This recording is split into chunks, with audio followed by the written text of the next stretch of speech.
The police department would be eliminating 34 positions, of which 23 are police officers.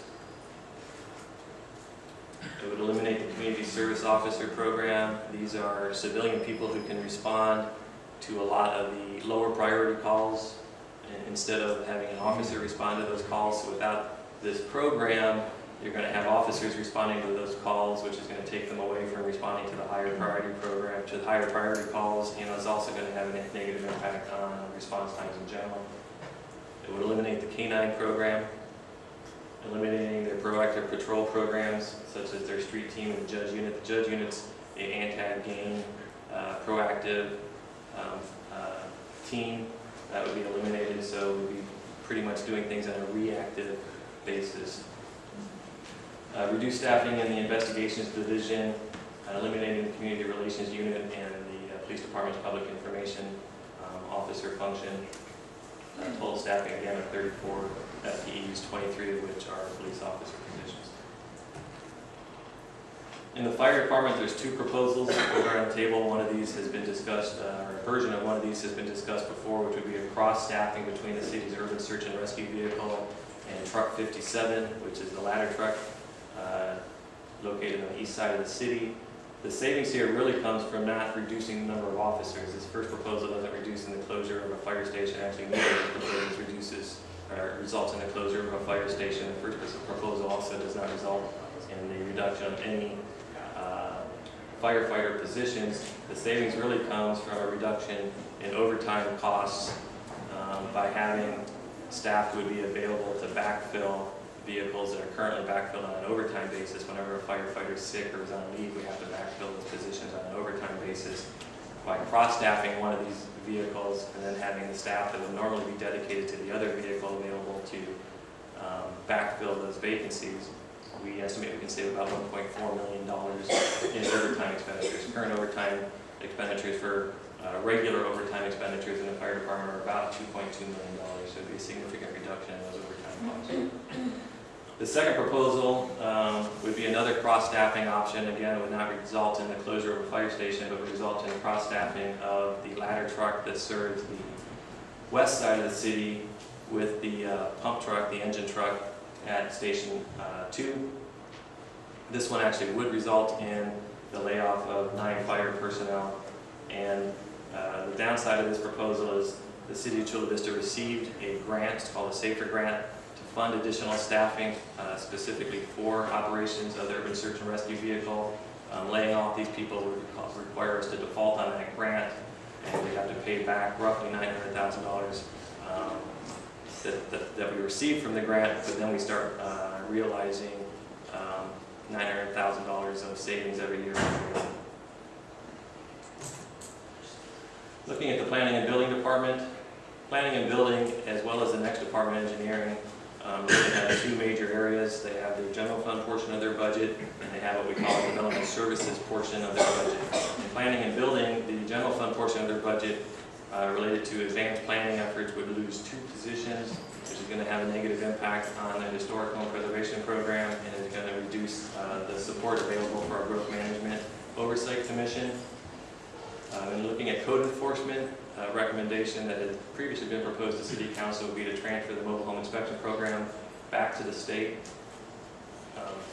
This would save us money in the sense that it would free up a code enforcement officer to do more proactive code enforcement that can generate revenues for the city, things like the residential abandoned property program, which is generating a lot of revenue with a huge number of abandoned properties, and working to ensure that the banks maintain those properties. To take somebody off the mobile home program, put them to a program such as the RAP program, but would have a negative impact on the quality and frequency of our mobile home inspections. In the Development Services Fund, we would eliminate 3.5 positions, largely related to the dramatic reduction in workload development activity in the city. Despite the fact that there's been a dramatic reduction in those types of activities in the city, we still anticipate some delays in inspections and permit processing services, as well as delays in the processing of various zoning actions. Engineering is structured similarly. They have a general fund and development services fund portion of their budget. The general fund portion, we'd be cutting 4.5 positions, proposing to cut 4.5 positions from the general fund portion of their budget, having an impact, really eliminating a lot of the public inquiries type activities related to traffic calming, a lot of questions and inquiries relating to signing, striping. You know, we get this striping changed here, this signing changed there. Be a big negative impact to those areas where there can be much longer delays in responding. And also the elimination of things like speed surveys, accident investigations. Currently a significant amount of time is spent supporting the Traffic Safety Commission. We no longer have staffing to deliver those types of services.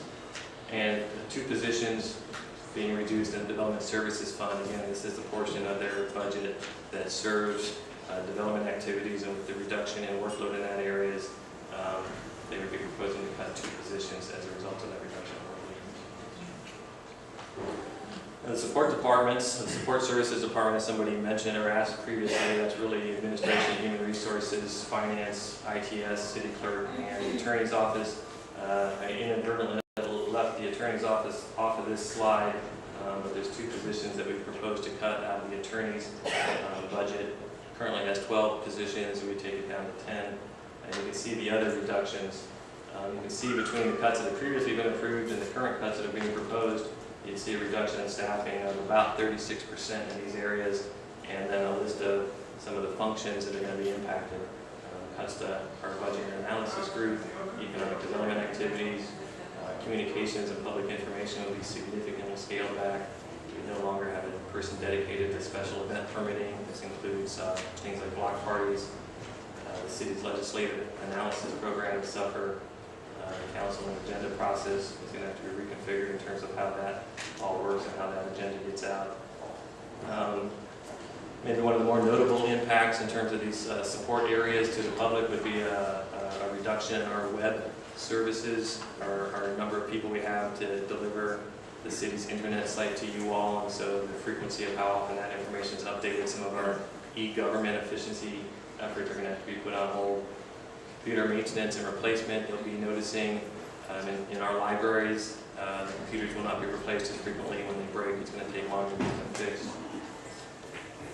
Legal services, passport services, risk management and safety programs in the city would all be impacted by these cuts, as well as employee benefits administration. Employee recruiting is going to take longer to get done with fewer people. And in the finance department, you'd experience cuts in the purchasing and accounts payable areas. Kind of the next steps we have outlined December 4th. There is a workshop with the City Council where each department head will get up and present the budget reductions being proposed in their departments and give a more detailed description as to what those service impacts will be and answer any questions that the City Council might have about those service impacts. During December, staff is going to agendize on the regular council meetings of December 9th and December 16th, the continuation of those budget discussions. We're assuming that's going to take more than just one meeting. We are gearing and aiming for a January 6th adoption date by the City Council. Our goal will be to have a plan finalized that the City Council can approve on January 6th to give us plenty of time to implement that plan and to give any of our employees who are going to be impacted by these budget reductions as much advance notice as possible. So those are the next steps we have planned, and that concludes my presentation. I sense there might be a lot of questions and concerns out there, so I'm going to open it up to you all to ask any of those questions. Yes, ma'am.